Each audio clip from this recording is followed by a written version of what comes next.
What would you do if a friend dared you to build a video game from scratch in 1 week? And here's the kicker. What if you had zero, and I mean literally zero experience? Sounds impossible, doesn't it? Well, that's exactly the story we're diving into. So where did this all come from? Well, it started with a really simple, really direct challenge. It came from a friend who was already a game dev, and the choice was stark, either rise to the occasion or just admit defeat. And that brings us to what we're calling the impossible challenge. The whole goal? Go from being a complete beginner to having a finished game in just 7 days. Let's really dig into how insane that climb was. I mean, the gap between where he started and where he needed to be was just massive. On one hand, you've got the skills column, and it's totally blank. No coding, no design skills, nothing. And on the other hand, there's the challenge. Build a whole game, from scratch, in just 1 week. Yeah. So, day one. You'd think it would start with this heroic sprint, right? Nope, not even close. As you can probably guess, it was really just defined by one single feeling, being completely and utterly lost. Okay, so the first big hurdle was just figuring out what tools to use. After a bit of frantic research, the choice landed on the Godot 4.5 engine. And the reasoning? Pretty straightforward. It's free, it's lightweight, and, this is the important part, it's supposed to be beginner-friendly. So, okay, install the software, open up the program, and then just nothing. Just staring at this screen that's filled with total jargon.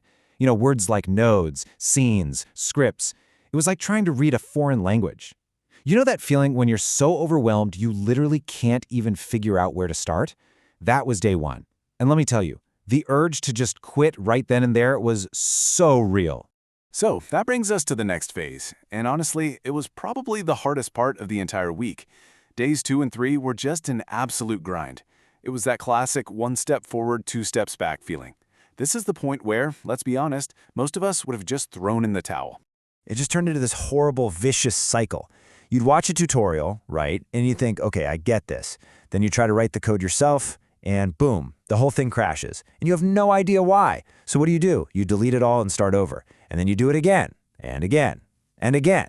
And we're not talking about some abstract, high-level problems here. No, these were real, concrete, pull-your-hair-out, infuriating roadblocks. Like the player character just wouldn't move, or the game's physics would completely break. The whole program would just shut down with zero warning. It felt like a constant battle, just fighting off failure at every turn.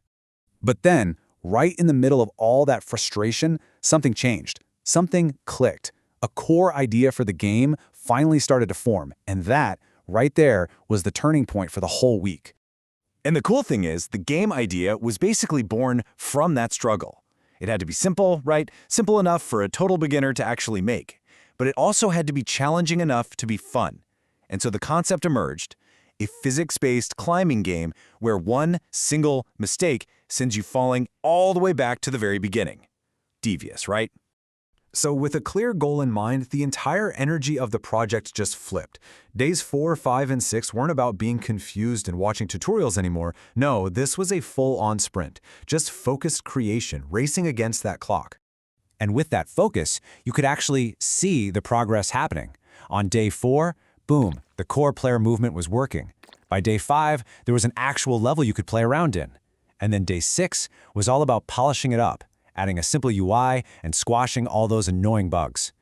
And this is the moment, the payoff. I mean, after days of nothing but your program crashing and getting error messages, seeing something that you made actually work?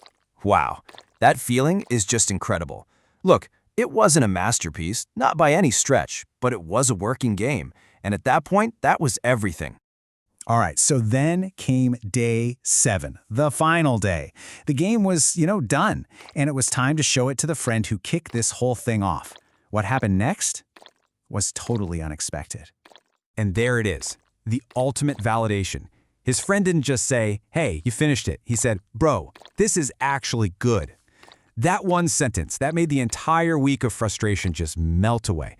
But believe it or not, the story doesn't even end there.